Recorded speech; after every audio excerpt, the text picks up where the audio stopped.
Success ఉంటే వరుస ఛాన్స్లు వస్తాయి. అదే ఫెయిల్యూర్స్ అవుతుంటే అవకాశాలు రావడం కష్టమే. ఇది కేవలం హీరోయిన్స్ విషయంలోనే కాదు, డైరెక్టర్స్ కి కూడా ఎఫెక్ట్ అవుతుంది. హిట్ సినిమా ఇచ్చిన డైరెక్టర్ అంటే చాలు దర్శక నిర్మాతలు క్యూ కడతారు. అదే ఫ్లాప్లు తీస్తుంటే అతని వంక చూడరు. అయితే హిట్లు ఫ్లాపులతో డైరెక్టర్ ప్రతిభని డిసైడ్ చేయలేం, కానీ అతని ఫలితాల వల్ల నిర్మాతలు ఎవరు ముందుకొచ్చి ధైర్యం చేయలేరు.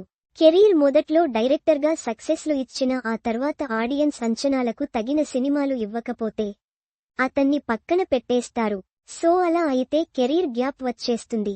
ప్రస్తుతం అలా నెక్స్ట్ సినిమా ఆఫర్ కోసం ఎదురు చూస్తున్నాడు దర్శకుడు శివ నిర్వాణ.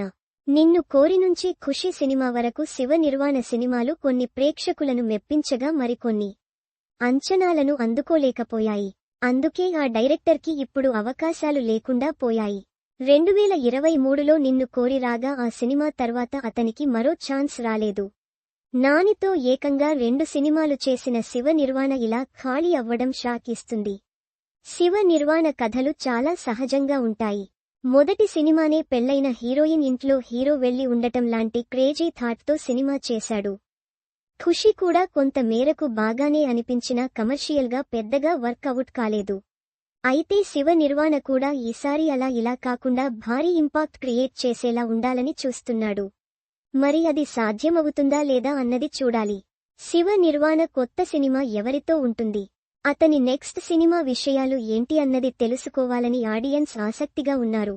అయితే శివ నిర్వాణ మాత్రం ప్రస్తుతం పెద్దగా కనిపించట్లేదు.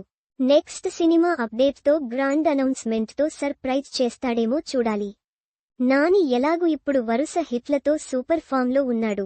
మరి శివ కెరీర్కు నాని ఏదైనా హెల్ప్ చేస్తాడేమో చూడాలి.